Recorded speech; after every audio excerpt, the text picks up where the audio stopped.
The pride I feel finally fingering my father's killer is dampened only by the fact I promised to kill my father's killer. I fingered myself to death. Fate, destiny, fatastiny. People toss those words around like tennis balls. Well, I eat balls for breakfast. Yeah, showed them. He's so real for that.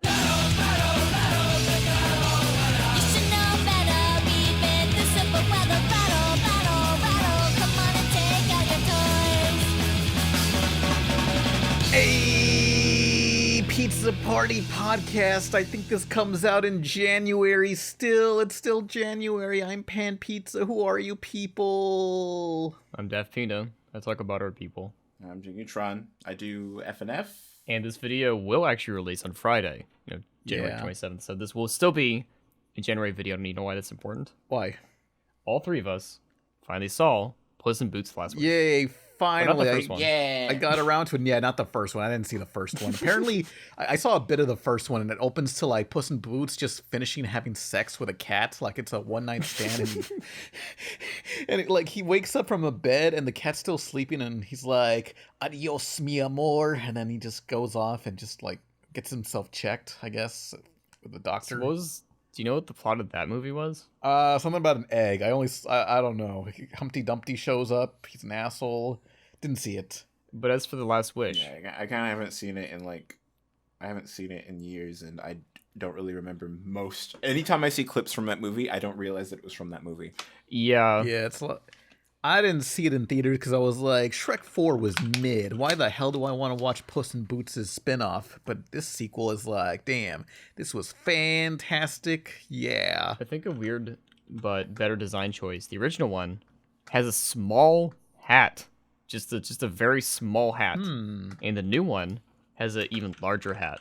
It's which stylized. is It's like you look at how people draw anime witches. The stupid hat's got to be gigantic. It's got to be impossible to walk through a door. So if you make a video game, character walks through a door, good luck with that.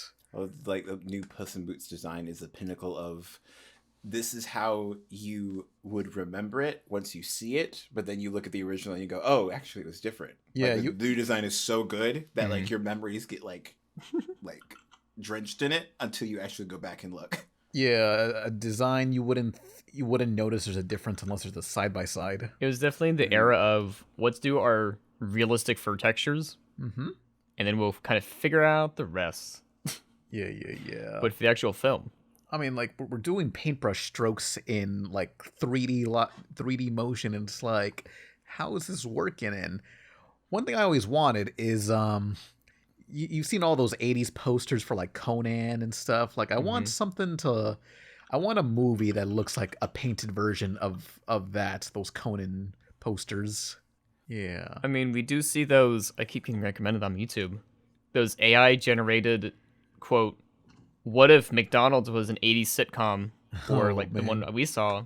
What if Family Guy was an 80s sitcom? Yeah, and it looked pretty good. Yeah. Okay, I don't condone AI art for substituting like an actual artist commission or or stuff, but for these like fun, if it's stupid and free. Yeah, for these stupid videos. Yeah, I love these because I saw one that was like the lost 80s movie that inspired Doom, and it's the most metal shit ever. Yeah. It was just always so... All those videos that I've seen had like the most ominous fucking music in the background, and I was like, well, that's It kind of has that vibe of like those videos that were like strangely familiar places with Earthbound or whatever music. But there's like a very specific term. It's liminal spaces, which is the term has been muddied at the very least from one of the recent stuff that I've seen to where it's like pictures where people aren't in it. Yeah. Like that's just what it is. But I do kind of understand why that vibe is there, because honestly, when like AI image generation was making like random rooms and landscapes, they were the pinnacle of looking liminal. That like they're so out of touch. Like, these are rooms with things in them that don't make sense. Yeah, I don't want to live here. Not only live there, I was playing one of those games way long ago, Behind the Back Rooms or whatever on Steam. And I was like, oh, this could be like a nice little scary walk around. No, there's jump scares. There's like a creature that attacks you and just like he's got to dodge it, I guess. Yeah. You don't have any weapons. Dodge this, bitch. Just duck. Yeah. But I always love the photos of liminal spaces because I sort of incorporated that in my videos whenever there's like a transition between my segments for my game reviews, and it's like, oh, wait a minute, that's what it means. Liminal is a transitional space, and I'm using it as a transition to the next topic. I didn't realize I was doing that. Fuck. Yeah. We should actually... You were big braining and you didn't even realize. Yeah. Transition back to Last Wish. No, and look, I'm talking about little spaces because I love the vibe of them. And one thing I think about is like, you look at those photos and think, shit, if I just got teleported here, I'd be too afraid to go anywhere. Like, what the fuck am I supposed to do? Well, have you ever been in an abandoned mall or like a mall that's clearly closing, but there's like 3 stores that are keeping it alive somehow? If you check my Insta, I have gone on like an abandoned factory, and it's like, supposedly, I remember me and Mango, we explored the second and third floor of that abandoned factory, and while we were outside, we heard some noises and looked up and saw from like this balcony, this area, that we saw something move, like something was peering over a railing and went back, and it's like, what did we see? I don't know, but we just decided to book it out of there. We were in that area where that balcony was earlier. And it's probably a crackhead or a raccoon. I mean, that's kind of really it. Yeah. You know what I mean? Possibly. Some people were saying it could have been like a possum, because I did notice a white furry thing. Like, I thought it was like a coat. I don't know. Who knows? Not the crackheads with the fursuits. That's dangerous. Oh, no.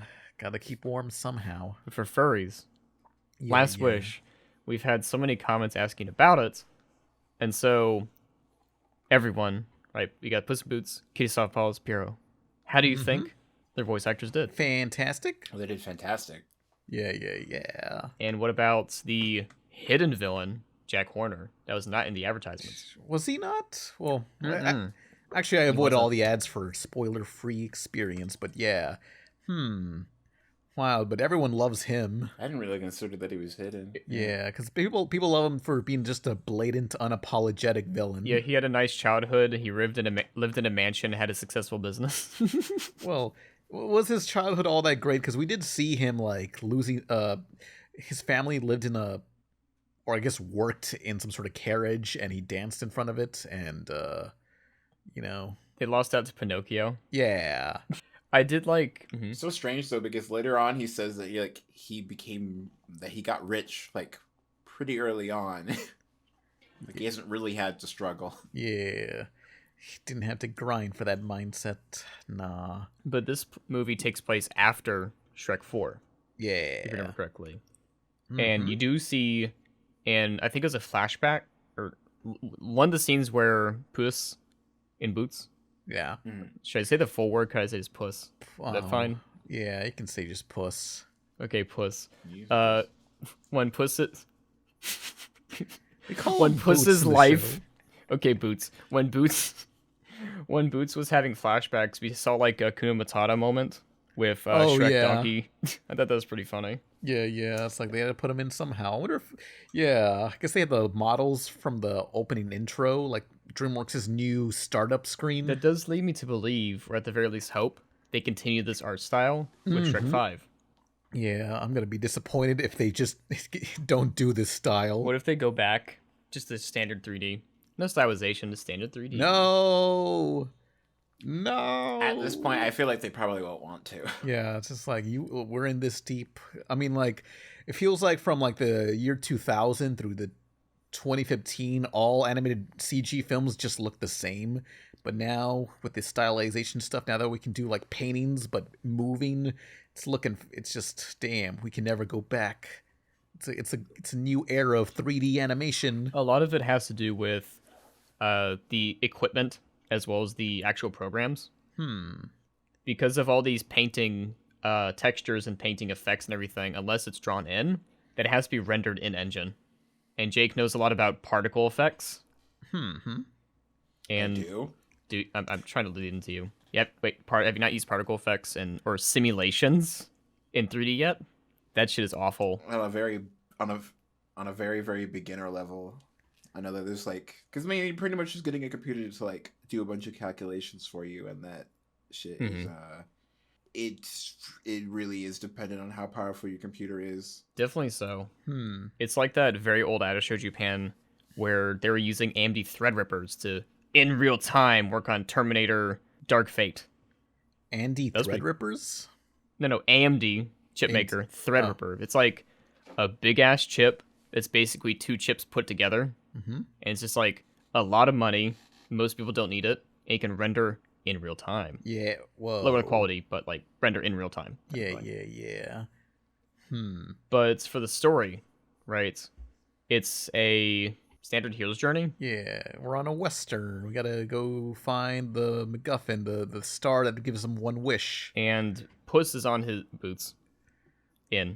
I said that in the complete wrong order. Boots is on his last life because he had 9 lives. He got rid of 8 of them. And apparently magic is a thing that not only exists, clearly, because of fairy tale creatures, but also can just be taken away. Like Jack Horner was like, I want to wish for all the magic to die. Just go away. Doe. I want all the magic to be mine, which technically, I guess if he's getting a wish that can grant anything, that sounds like something that could be feasibly broken. What's kind of interesting is that it's not just fairy tales in this world now. It's you kind of have just any sort of like fantasy or mythology, like Excalibur or Tom Thumb, or wait, what's Jack Horner? He's the purple thumb kid. I think it is. No, it is little Jack Horner. Yeah. Like he's like they specify that he's a nursery rhyme. He's not a fairy tale, so they can put in so much more in this world. And it's like, damn, they build so many props and so many locations for this. It's fantastic. I found the review of Excalibur pretty funny. Yeah. That Jack was able to get it, but it's like I couldn't get out of the rock, but it's basically the same thing. Yeah, true that. Just hits people with it like a bat. I mean, it does work. Yeah. And then when we went to because we haven't seen. I mean, I haven't seen the first film. Pan hasn't seen it, but you've seen the first film, Jake. Long time ago. Do you think the sequel holds up on his own? Well, considering the fact that I don't remember much from the first film, and I went into this film completely fine, I'd say yes. In fact, it sounds like most people like this movie more than the first. Yeah, seems like it. Like the kind of criticisms that I heard floating around the first film, I'm not really hearing at all for this one. You'd have to like really nitpick. I remember I saw someone on Twitter get blasted into Oblivion, saying like, I hated Jack Horner. He has no backstory or character motivation. It's like, he's just evil. No. Yeah. Especially considering they have 3 villains in that film. 3 villains that all like are executed pretty well. Yeah. And are different kinds of archetypes. Like there's the like neutral. Obviously, we have the like obviously we have like Jack Horner. He's the unredeemable, just doing shit because he wants everything for himself. There's the conflicted, redeemable one where it's like that family that wants to be like bad guy villains, but like what they're after is really not like they're not all on the same page of what they want. How do I describe? Yeah, they're not really on the same page, and by the end of it, they realize that the thing that they were going for isn't really what they wanted. They already had it. It's pretty sweet. It's pretty cute. And then like Death, which I would say that Death is probably the main villain. He's like what you said. He's neutral. He's kind of just like in a sense doing his job. Yeah, and taking glee in it. Trying to like give Puss in Boots his little lesson. I think so. He wasn't necessarily trying to teach a lesson. It just kind of happened. Yeah. It's like the immortal man laughs in the face of death. Here I am. He was kind of hoping to give a more permanent kind of like consequence. And then when like he goes to face him again, he's like, "Damn it, you're not the fucking asshole that I wanted to kill. You ruined it. Oh, I'm going home." Yeah, he loses his chill at the very end. It's great. And I remember it's like, wait, is Death? Because I remember watching it in the first scene that we see them, right? They're in the bar alone. I was like, is this a figment of his imagination? Is just this lingering thing that he's been thinking about? No. They specifically said, no, I'm literally Death. I kill people. Yes. I'm Death. I love that reveal. He's real. when it's like, oh, I thought you were like being metaphorical. I didn't know it was a whole ass fucking wolf going after you. Yeah, a whole ass wolf, and the reveal where everyone can see it's like, oh my god, that thing's chasing you. Yep. He's That thing's after you? Fuck did you do? I watched this movie twice, and like at the very end, he shows off that he has like Puss's 8 lives scratched out on his scythe, and even in the early into the movie, he has that there. Yeah. It's like, how long have you been trekking this cat? Yeah. It's like specifically him, just Puss in Boots, no one else. I was just gonna say that I just like remembered in regards to Death. I know that CG5 had released a song about him, and like the way it's edited is, it looks like those really good TikTok edits you come across. They know how to like use Twixtor and shit. You'd have to definitely show it so I can show on screen. If you're watching on YouTube right now, we're gonna show it. Oh, I got it. But the progression of the character, because we saw Puss in Boots way early on in Shrek 1, I'm gonna say, maybe Shrek 2. Mm-hmm. How old is this cat? I think Shrek 2. Old enough. Like to party. You shouldn't. To party. I said to party. But for the main villain as well, was he just like in Shrek 1, just in the background being a kid, and over time he just grew to be a villain? Like how old? What's the time frame of this? Look, cartoon characters don't age, otherwise you have existential dread, Yeah. Yeah, I was watching that 90s show, and it's like, damn. Anyway. I did like the beard that Puss had when he just, like, let it grow out. And it's like, you could have grown a beard this whole time. Pirate. Yeah, that's how cats work. You just gotta, like, shave their beard. Would you grow a beard, Pan? Nah, it's a subtle one, just like, in case I'm like too lazy to like cut it, I guess. Would you grow a long beard, Jake? So keep it short? If that sounds difficult to manage, I'm already barely managing mine. Oh, the human versions. I remember seeing some fan art, right, where they made Boots a ginger dude, and everyone's like, why is he white? In the comments are like, he's Spanish. Yeah, he's Espanol. I think that's just funny. I think that's just really funny because like I saw the design, I was like, oh yeah, okay, and this was like, why is he white? And I thought about it, I was like, you know what? You got a point. Why isn't there a little bit of melanin in there? Oh, he's directly from Spain. But I'm directly. I'm white passing Latino. Then you have much in common with Puss in Boots. It's gonna hurt. Just go outside once in a while, get a tan. That should work. Yeah. But we actually saw some other things, some here's and there's that were dumb. Mm-hmm. So Pan and I watched a show, and by show I mean an episode because I couldn't. It was hard to get through. I think we watched 2 episodes. So you're thinking of the other one. I'm thinking of, dude, that's my ghost. All right. Yeah, that is his ghost. That is like a peak Canadian show. People watched, and like it's disposable. Like this is nobody's favorite cartoon. I don't even know what you guys are talking about when you saw the title. I immediately thought that sounds Canadian. Dude, it's that's like my ghost. Was it Canadian and Disney XD UK? I can't remember which one came first. I like how the logo is very seamany. Is how I describe it. It's very what? I don't know. Seamany, the ghost, like the letters of the ghost, is very. I don't like that. So the plot of this is, oh ew. if you wear this guy's specific clothing, you can like see him, and like it doesn't seem death is so bad because he can still touch things and eat things. Yeah. So it's like, can you leave, ghost? Like, are ghosts really that scary? I mean, that's a confirmation of the afterlife. So it's like that's the opposite of scary, Yeah, they spend the whole episode trying to scare someone, I guess, for laughs, and I'm like, you have proof of the afterlife, motherfucker. You want to focus on that? Do so much more. I don't know. Maybe if he tells anyone he has a ghost friend, he dies or something. Or the showrunner just kills them. Yeah. They erases them with a big old pencil. Yeah, run them out of town. Hell yeah. But the best way to describe the ghost character, because I can't remember the other, I think it's just called Ghost or something. He's just very annoying. Think less SpongeBob and more Coconut Fred. He's like Beetlejuice, but like 15 and stupid and like drinks Monster Energy. He's just like radically wild. And that's my ghost. Yeah. Weirdly enough, it's like rigged.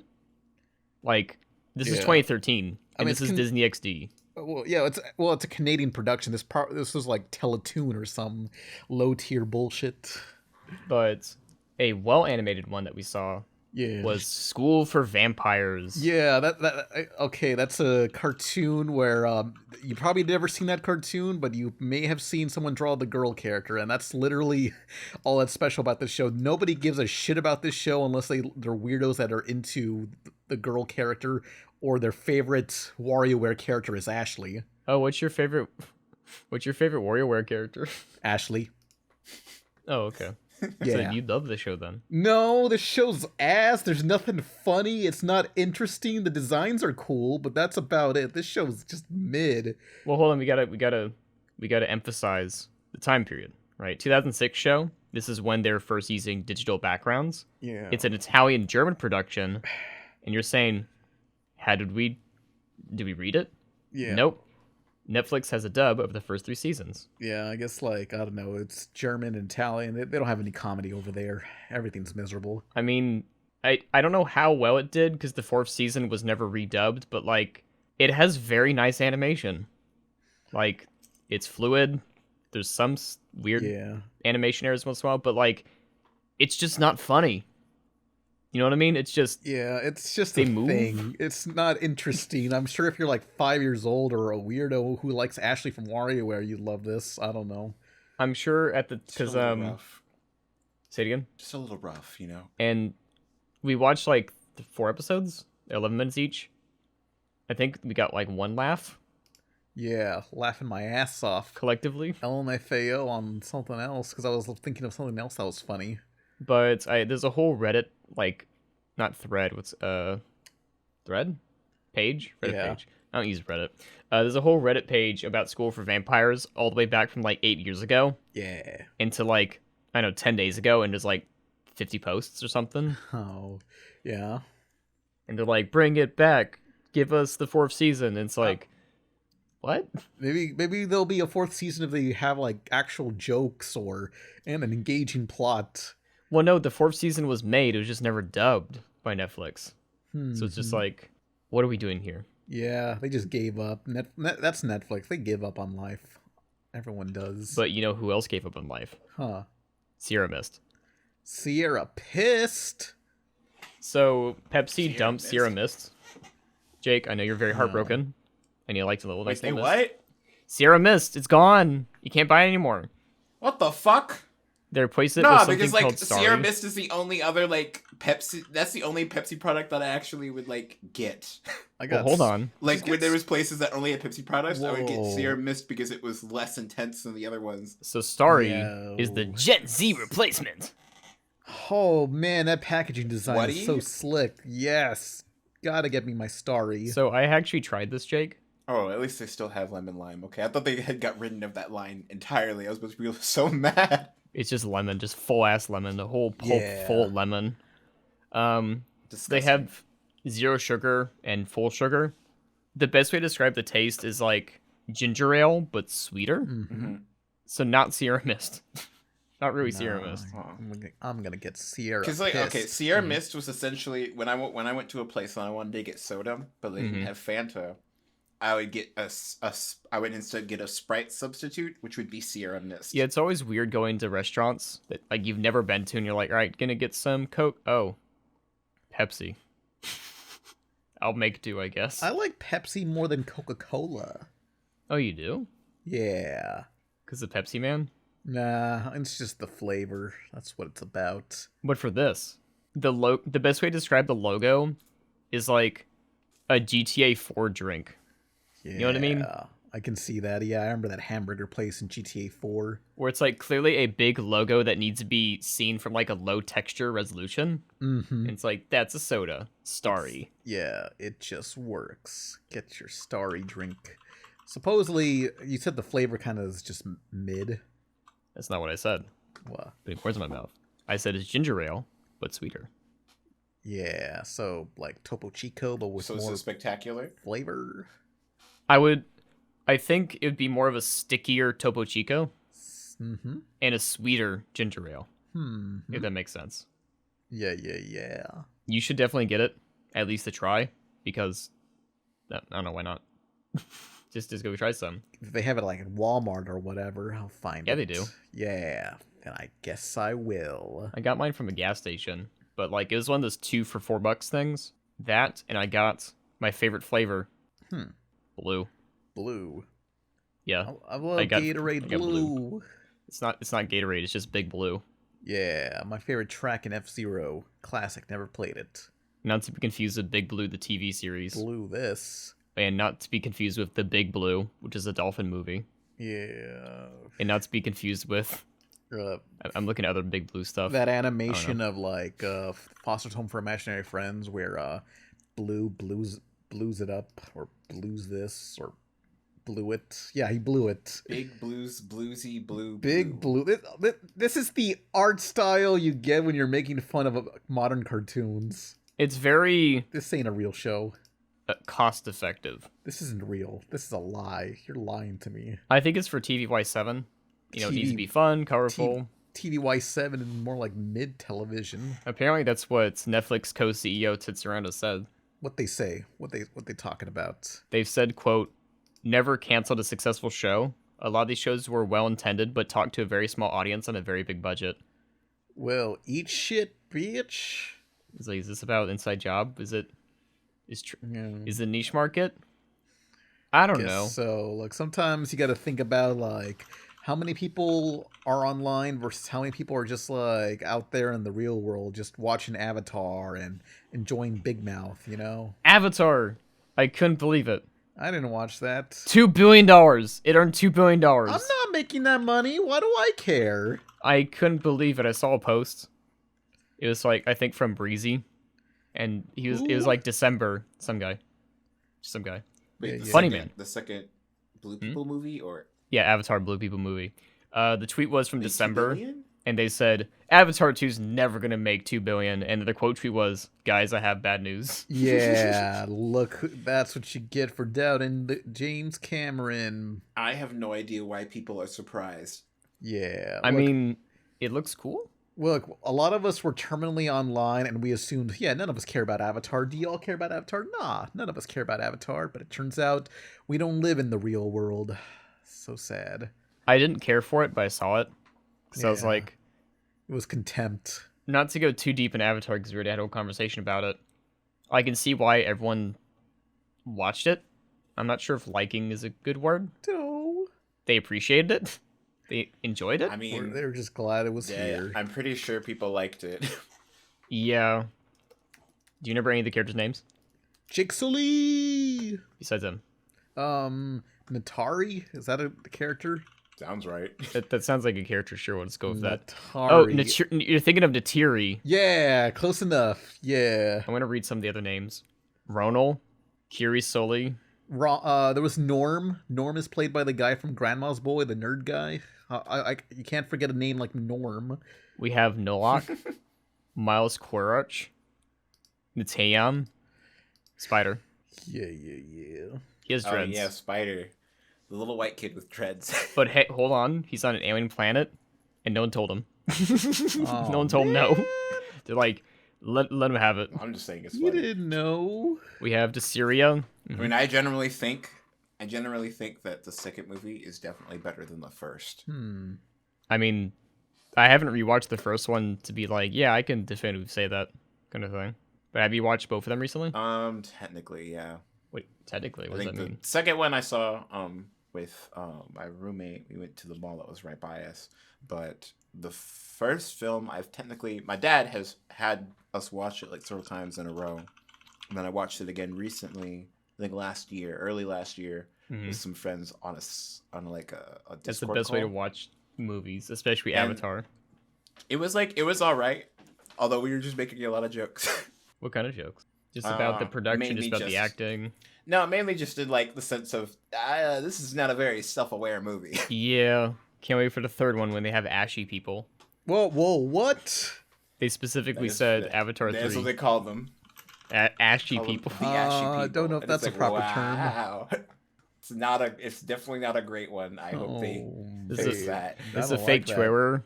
No. It's called Avatar 3: The Ash People. Well, that's better, I guess. It's yeah. Oh, reminds me of Pokemon 2000, like where they were saying like if nobody completes this prophecy, the world will turn to ash. And it's like the stupidest pun because you think the world would turn into like, burn to ash, but they were actually referring to turning to ash being the savior. They're like they're hoping Ash would save them. It's fucking stupid. No, I love that. I'm sure in the writing room they're like, hold on. I got it. Was that in the Japanese version? Like, is Ash's name like Ash as in like, Ash? Like, let's see, Pokemon Ash Japanese name? I bet it's just a 4Kids edition or something. Let's see, his name's Satoshi. Is Satoshi? In the original Japanese, his name is Satoshi, after the creator of Pokemon, Satoshi Chizuri. Another person. Ash is a self-insert. A direct self-insert. This is fucking bullshit. It'd be like Jake making a cartoon specifically called Jake's World. I mean, look, every sitcom writer always has to have... definitely...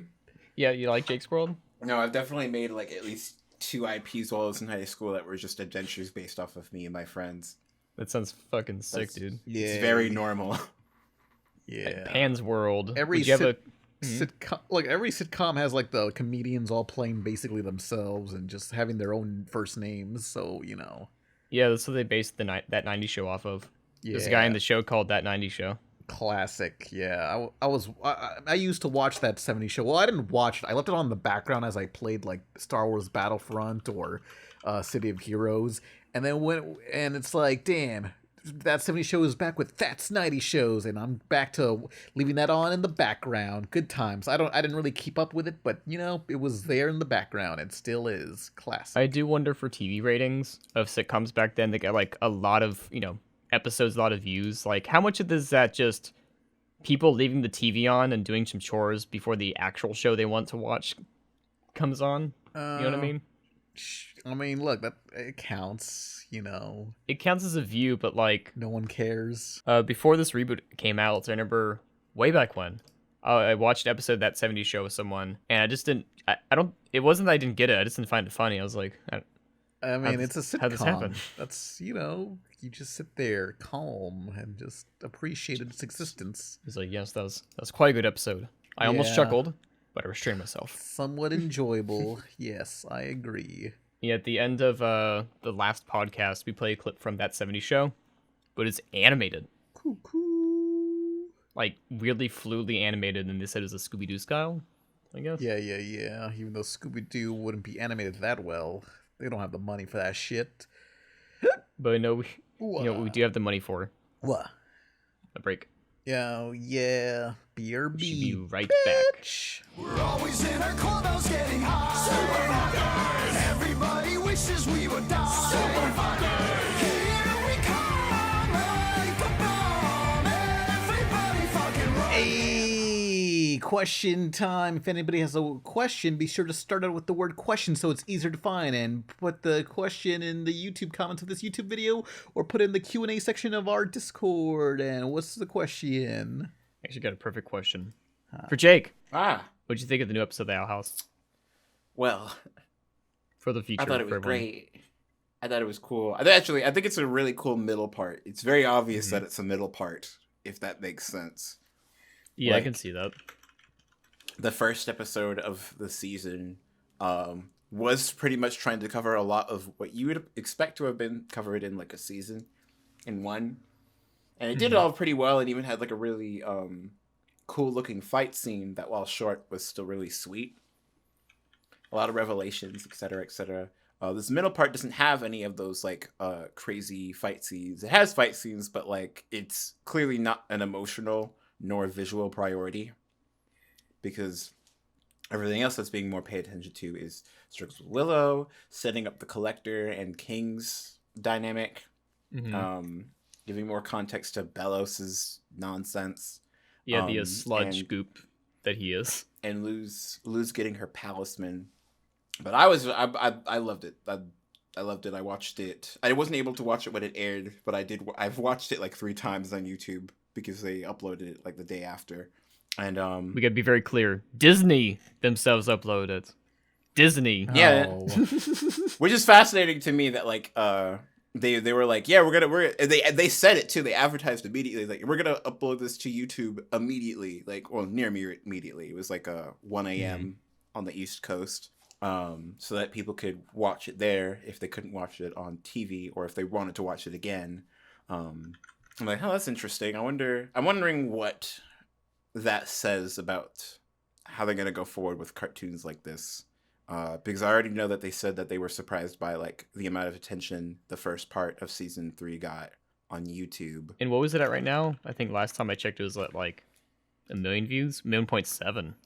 It's a lot. Yeah, there are 1.7 million views for the part 2. Part 1 is probably like near 6 million. And those are like, pretty good. In 1080p no less. I remember being like really excited, and I was like, oh man, I need to make something. I need to make something about this. I was really like The Collector. I'd been wanting to do something musically with them. Mm-hmm. I had started doing like some kind of F&F thing with them, but I wasn't really digging how it was sounding, and I didn't have a voice actor, so I kind of like shelved that. But as this stuff was coming up, I was like, you know what? Nah, things don't get made if you don't do them. So I like speed ran making a demo for a song. For The Collector, and as a date was approaching, I was like, I don't think I have time to do something super, super extra by the time the episode comes out. And the main reason I really wanted to get something out was just because I know that when the trailer for part 2 dropped, there were many people who didn't know that part 1 had even released. Like, it did well on YouTube, but there's a lot of people who don't even know that the Owl House is back. That's all down to advertising, baby. Yeah, so I was hoping that, like, even if my influence isn't really that intense, that, like, dropping something fan work related that's, like, at a certain level of quality, anybody who doesn't really watch the Owl House, but crosses over in my, like, kind of zeitgeist space will hear about it. Now know that the episode is completely, easily accessible on YouTube, and go to see that. So we have the song out. The music video is still in the works. It's probably going to be almost ready by the time this podcast episode drops. But technically, free advertisement, real quick. Make Believe is listenable on my YouTube right now, and it'll probably be in stores by the time that this episode comes out too. And I do like when did all the Palisman edits that people made up during the iTunes leak and everything. They're like, here's what it is, and it's like an ugly ass design, but also looks on model. It's like, ugh, ooh.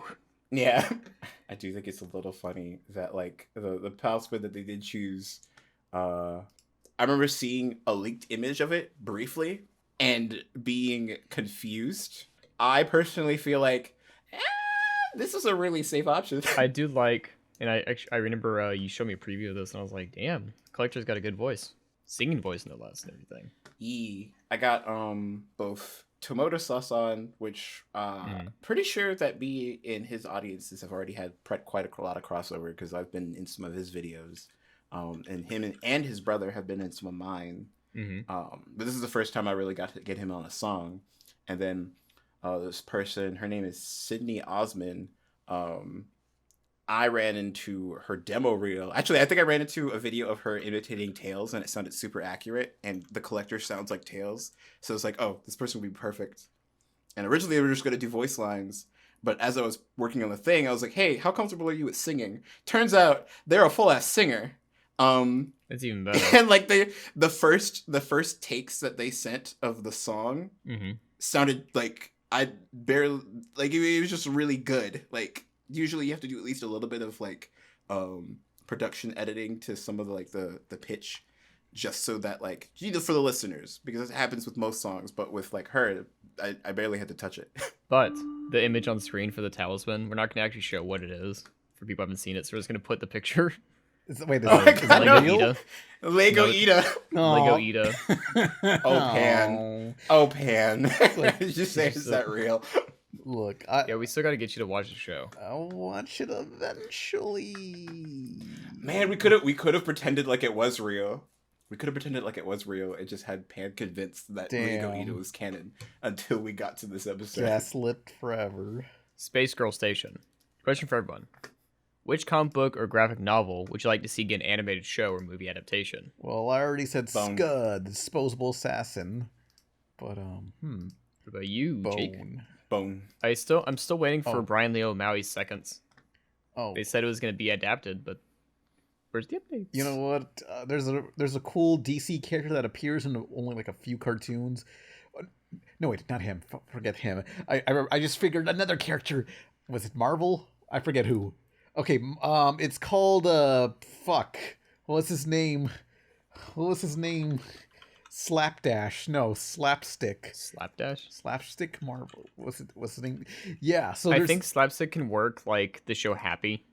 You remember that show? Let me explain Slapstick. So this is a guy. He was like a normal person, and then I think he got killed or hated on or whatever, and he became a cartoon character, and now he's fucking up shit in the real world, and it's kind of like The Mask, and it's like, yeah, that's such a fun idea for a concept if they do it Roger Rabbit style. If Marvel were to do that, he's a cartoon character, yet he hasn't appeared in any animated cartoons at all, as far as I know. I think it's a way better design choice than what was that Cheetah Disney cartoon where they tried making Roger Rabbit but all animated, but Cheetah? the cartoon characters and humans. Bonkers. Bonkers? Yeah, this ain't no bonkers because it's a graphic novel. They can just change the art style easily.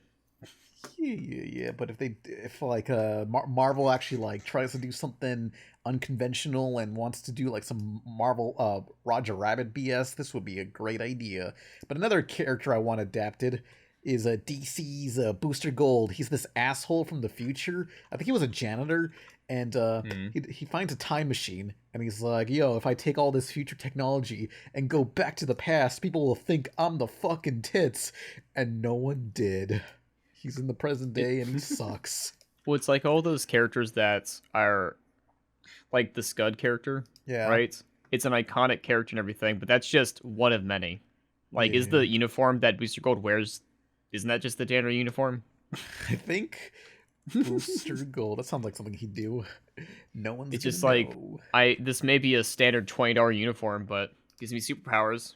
Yeah. Everyone has superpowers. Idiot. Well, not in the past. Oh. Loser. Speaking of powers, Invincible. Yay! The trailer. They finally released a trailer, which I'm sure the trailer is like does not represent the actual animation style. So they basically said, "Hey, late 2023, whatever." It's like that's so far away. I like the animation style.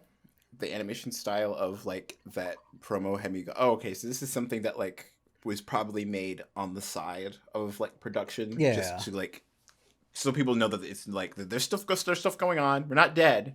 Yeah. But we just don't have anything really that we can show y'all yet. that's the vibes that I was getting. It was animated by Yves Block, but I'm not sure if it was animated by himself.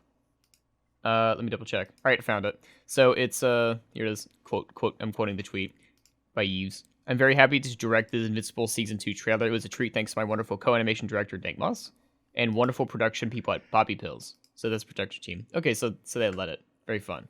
And also, yesterday, according to podcast, 20th anniversary of the comic. Wow. Cool. That's amazing, right? 20 whole years? You feel old, Jake? Let's go. I didn't read the comic 20 years ago, so that doesn't affect me. You know it should affect you. This question. Cycle. Not Psycho, Cycle. Says, question. First of all, big fan. Listening at work since my coworkers shunned me. So I pop into the podcast and vibe. Yay. Hope the situation works out with you and your coworkers. My question is, what do you think of Xavier Renegade Angel? I haven't seen anyone really talk about it. Oh man, Xavier Renegade Angel. Oh god, I had a former friend that like would always like try to get us to watch the show. Damn, and it's a fun show. That show it is fun. It was just a little too like out there for me. I couldn't. That show had a brief resurgence. Like, this was back when the Szechuan sauce incident for Rick and Morty. Like, people were like, this show's, like, Rick and Morty sucks ass. Y'all should be watching Xavier, Renegade Angel. You know, do you think you can do an impression of him? I gotta get to the lake. The lake. Does anyone know how to get to the lake? Here's some quotes. Lake. Here's some quotes. Try one of them quotes. All right, yeah.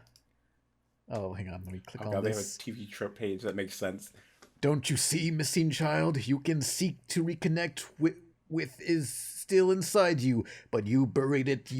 I can't. I don't know what he sounds like. Well, I know what he sounds like, but I'm not gonna like sound like him. He sounds like some kind of thing. The that pride just I talks feel like this. finally fingering my father's killer is dampened only by the fact I promised to kill my father's killer. I fingered myself to death. Fate, Great, destiny, Xavier. fate-destiny. People toss those words around like tennis balls. Well, I eat balls for breakfast. Yeah, showed them. He's so real for that. Yeah. It's very when he was having that what was it, that one dream sequence where that atheist was shooting the believers and non-believers, and they're like, do you believe in God? Well, what is a god? Is it really one of us, or is it a big old being? And the guy just shoots himself instead. Oh. It's like a whole minute monologue. Yeah. Very early 3D animation for TV. Well, not that early, but it was very Low budget. Yeah, Okay, it's low budget. motion captured. Like everything looks like Goat Simulator. And some people like that, some people won't. But I love the guy. I love the creator's other cartoon that they made later. It was called The Shivering Truth. It's on HBO Max. It's a stop motion show, and it's based. I always describe it as basically a dream simulator. Yeah, The Shivering Truth is a clay animated series, and it's like, oh, you know who else helped on it? Ooh. I don't know. Oh. I assume maybe No. the Moral Oral people. I don't know. Possibly. Yeah, Shadow Machine. Oh yeah, yeah. And the second one was House Special. Hmm. I'm not sure what House Special is. They don't have like a Wikipedia page I can click on. What they've done for me. But yeah, we like the show. You should definitely watch it. It's pretty good. Can't make me go back there. Right here, Queen Darkness. Hey, I just wanted to thank you for answering my question. It made me feel giddy. It was really nice to hear you guys go more in depth at Amphibia. Sasha is also my favorite character, but this podcast did tell me Pan needs to watch more cartoons though. Oh. We saw 2 bad ones. true. Does that Yeah, count? yeah. I saw. Dude, that's my ghost. You gotta have like It's for a the Canadian, like a Canadian animated block video. Oh, gross. It's a weirdly specific thing. It's Nitro, like Teletoons. Nitro Rat did that. He made a video on like, hey guys, Canadian cartoons are cool. Stop hating, and he went over a lot of interesting shows that never aired in America. Yeah, I remember watching. What was it? Forget About It. Ew. That was funny. I thought that was funny. Forget about it. Yeah, that's a show that indeed. Hmm.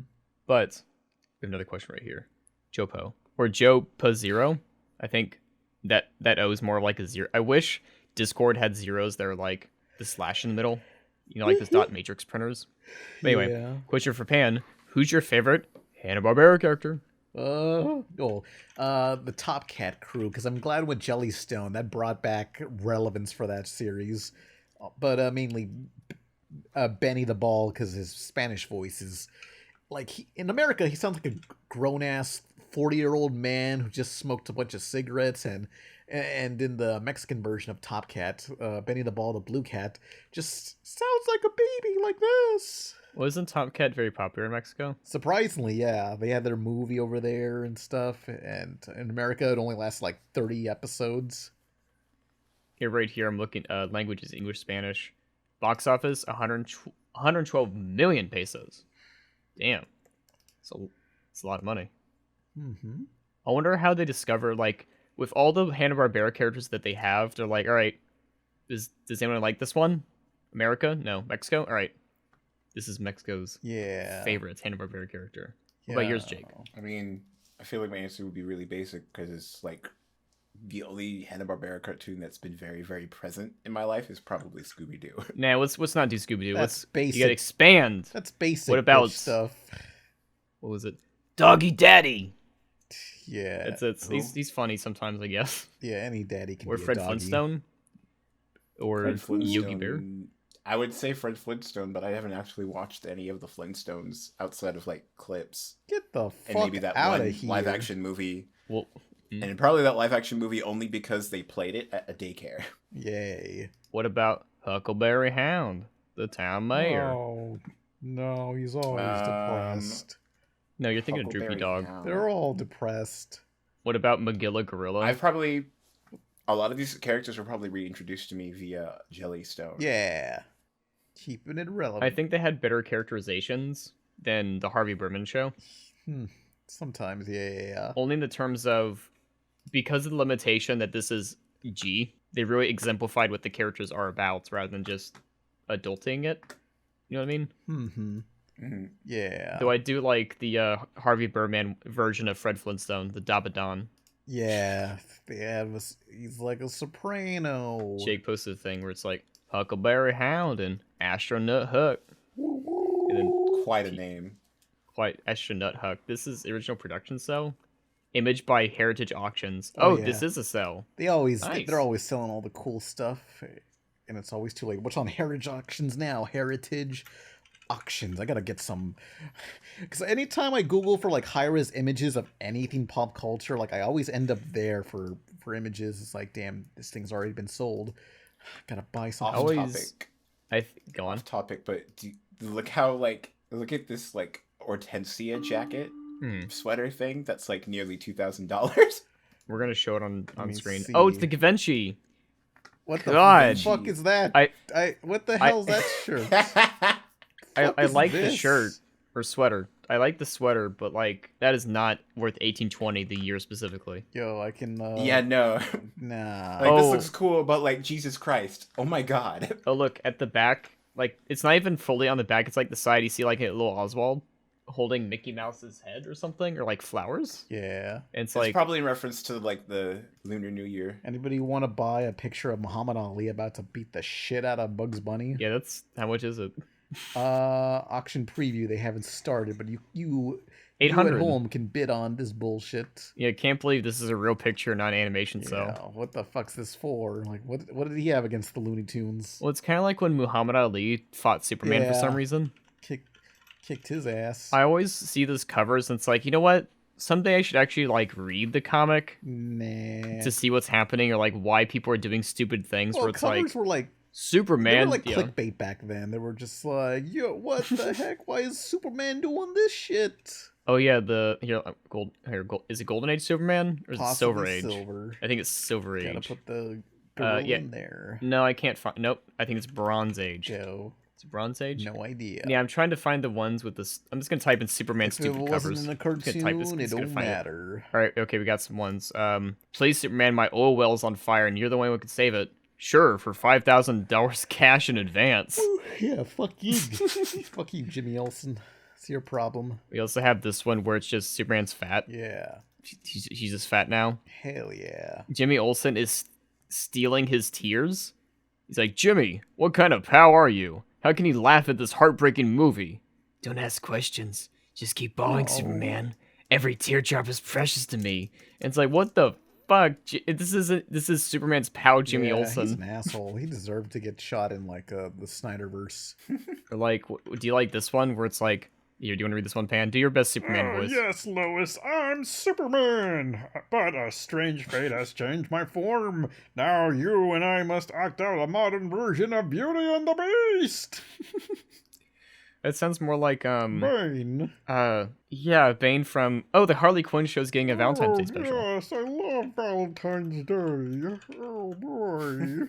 I like how behind them is a picture of the Daily Planet, like Superman's the mascot. Oh. Do they pay Superman for advertising? Who do they give I think as silly as it was for the Bat credit card, I mean, if someone gave Batman money, that's kind of Batman's money, you know what I mean? It's not Bruce Wayne's money.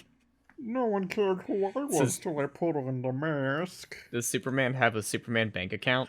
Is that a thing he has? How is his Would apartment? Superman say all this? Say it again. Like Jake. Oh, all I said Is it was, legit? would Superman say all this? Yeah, I mean, he's clearly saying it. He's clearly a lion. Yeah, lying about his financial benefits. We also have this classic one where Jimmy Olsen bought Superman like a nice like robe, and he's like, Yeah. "Fuck you," and it's like evaporates it. Jimmy, this gift you gave me for Father's Day makes me sorry I ever adopted you as my son. I'll have to destroy it to teach you a lesson. But Superman, This is not the age I was going for, but I was gonna go. But Superman, I mean, Dad, what did I do wrong? You adopted Jimmy Olsen?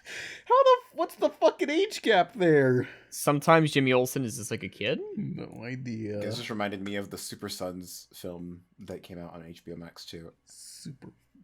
Oh yeah, how was that? Super Sons? It was pretty good. I enjoyed it. I also like the art style. Oh yeah, they have the 3D art style. I don't know how like how Whoa, that looks good. How you get out of the trauma bond, which is you and another friend your age are on like a space colony arc thing falling towards Earth, falling apart in a fiery blaze of glory. Like I mean, that's what happened to Aqua Team Hunger Force. They're gonna be besties for life. I think I remember in some instances Superman's son fills in for like Robin every once in a while, and that just kind of fucks with the bad guys who try to kill him. He's like, this kid's invincible. Yeah. They try the exact same thing for the other Robin. Boys, watch this. And he's like, ah! Did you just shoot a kid? What the hell is wrong with you? He's like, oh my god. There's a boy! Fuck! My boy! Pan. Yeah? Impertinent question. Oh. Owen Uden is asking you something right now, and I want you to answer this very truthfully. So can you do that for me right now in this podcast? Yeah. Would you ever do a review of Reanimated out of Jimmy's head? Isn't some of that show Lost Media reanimated? It'd be kind of interesting to look back on, because I don't know. Me and everybody else in the whole world were like fucking pissed because that Cartoon Network was doing live action. But in retrospect, it's like, hey, it may be live action, but it's themed around cartoons, so that's a cool idea. I don't know if the show's at all funny. I think Out of Jimmy's Head is the cartoon, and the Reanimated is the film. I think that's what it is. Oh, you know what? Yeah, I think so, yeah, but reminds me, so when I was researching Cartoon Fridays for that video, I briefly talked about Fried Dynamite, which was basically these kids host a Friday night block of new cartoons, and it was like, LOL, so wacky and cool, and everybody fucking hated it, and the star of that went on to be in some other Disney Channel thing also, but I DM'd them on Twitter, and I was like, hi, I'm doing a video on this, and I was wondering, you know, how was your time working on this? Did you enjoy working on this and Fried Dynamite? And he just said, yeah.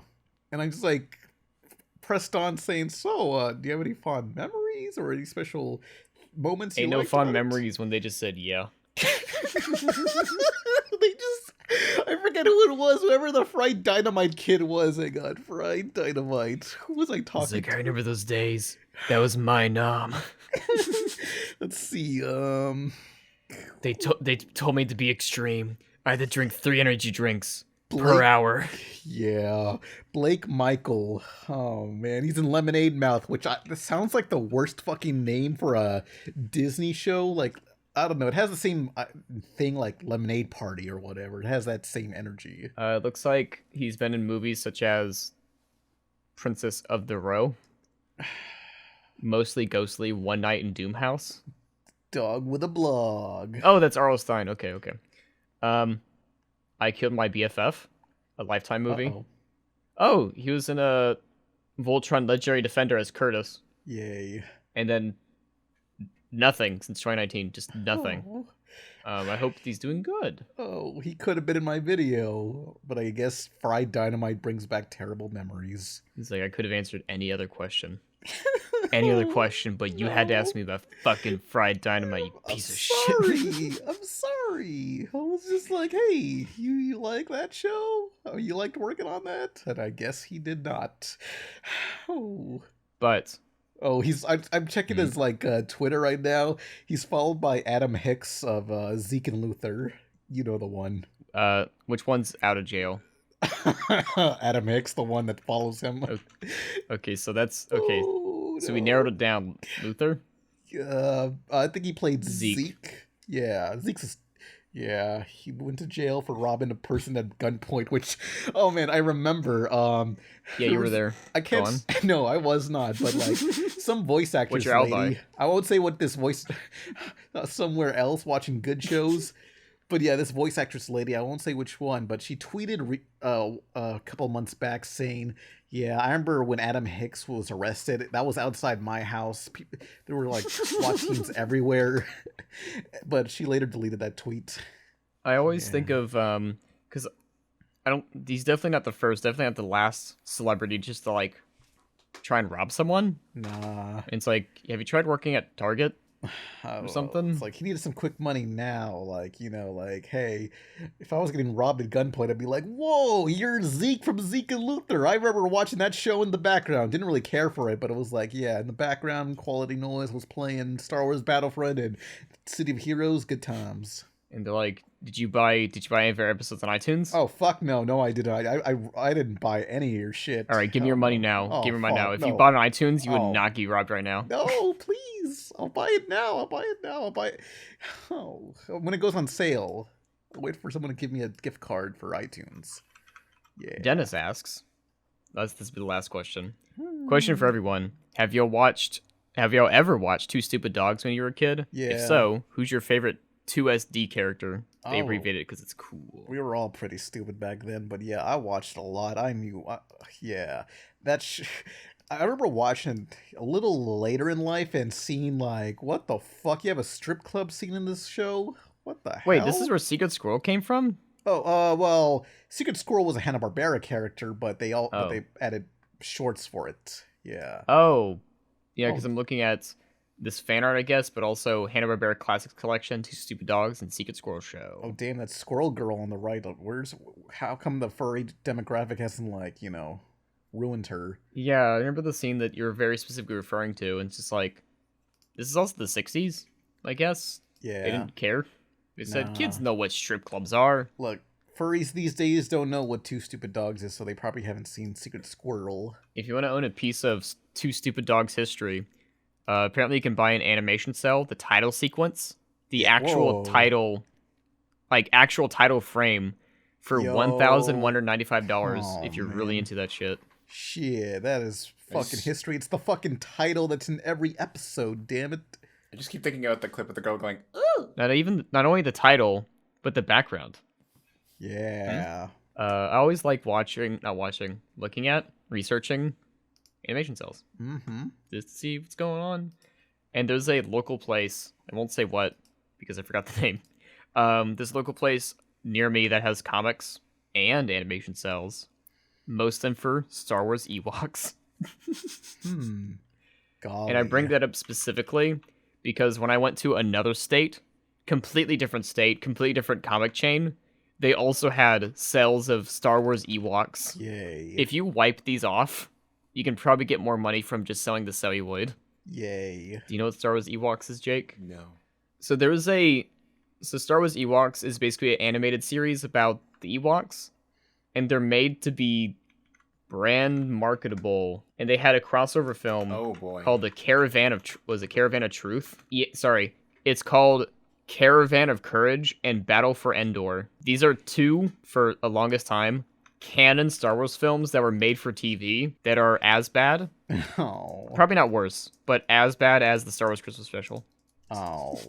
Have you ever seen The Caravan of Courage? I didn't know these An were Ewok canon. adventure? Or for, well, I'm sure They they're were not for canon. bits. Yeah. Actually, let's double check. Caravan of Courage, canon? Let me see. That name sucks ass. Caravan of Courage? Who wants to watch that? Oh, apparently, okay, it's under the Legends, so it's not anymore. They said, hey. Yeah. On Disney Plus, which surprisingly has the Cartoon Network Clone Wars 2D cartoon. Is it in good quality? I forget. I know it was widescreen at least. Hang on. That's not Clone good, Wars. usually. Hey, it's like look, cropped in. let me check. Did they have Gendy's Magic in HD? Please. Well, it's like the Mask of the Phantasm I was telling you about before. Looks Remember? like 720, I guess. Looks fine. Not as crisp as it could be, but looks good. Because I it's guess. like zoomed in? Is that why? I don't think it was. I think it was always meant to be widescreen. But yeah, it is pretty blurry. It is. Ooh, yeah. You know what? It's like somewhat above 480p. It's like DVD quality. So modern day TVs need to have like a VHS filter. Just the TV themselves have Hell that filter. You know what I mean? Nice. That'd be awesome. Or like Modern day TVs needs to load the fucking Hulu or whatever smart apps without chugging. Yeah, I think you're the only person I know that uses built-in TV apps. It's convenient, but I will bust out the PS Triple or PS5. Yeah. All you need is an Apple TV, my man. Yeah. Triple. You could go Roku if you want to save some money, but Apple TV, they have an iPhone processor in that for some reason. iPhone Pro. Oh man. Yeah, you can Sounds do Apple pretty good. Arcade. Guess so. That would be easier. Yeah. No I've more got of one. this bullshit. Jake got one. You got one, right, Jake? It's true. Back me up. You got one? Yeah. Apple TV. Okay, they got one, right? All two of us? Mhm. There could be three of us. Yeah. I guess so. So it doesn't chug to hell. I've always seen like those Rokus that are built into TVs. I think those are fine. You know what I mean? Mm-hmm. That's the only like built in, or maybe a Chrome OS TV. That could be like, okay, you're using the apps in the TV. That's fine. You know what I mean? Mm-hmm. Because Roku is this whole separate like HDMI device that's powered by itself. Pretty good. Remember when Roku bought all of Quibi's content? Golly. Did they release that one cartoon? What was it? Your Daily Horoscope. Yeah. Let me see. Your Daily Horoscope Quibi. The lost cartoon of Quibi. I still want to talk about that sometime because I'm in contact with one of the animators, and she was very surprised that. Oh wait, what's this? Mark Patterson, Your Daily Horoscope compositing motion graphics title sequence, 2020. Mm-hmm. Oh look, they had behind the scenes stuff. Oh yeah, baby, behind After Effects. Oh boy. Yeah. I thought this was character animator. This is After Effects. Wild. That's a lot of layers. Damn. Oh man. Okay, maybe it's this is compositing. Yeah, they said compositing. Well, they say motion graphics. Are they going to count animation as motion graphics? There's a lot of things I need to research. But you know what we don't have to research? Huh. The ending to this podcast. Yeah. It's Yeah. finally over. So long, every pony. Does what you guys got to say before we close this off? Goodbye, everybody. Goodbye. Bye-bye. So long. Fuck nuggets. Goodbye, everyone. Oh, goodbye. Welcome to my fiesta! We now return to the Scooby-Doo murder files. Gee whiz, gang. Looks like the killer gutted the victim, strangled him with his own intestines, and then dumped the body in the river. Jinkies, what a mystery. You're right, Scoob. We're dealing with one sick son of a bitch.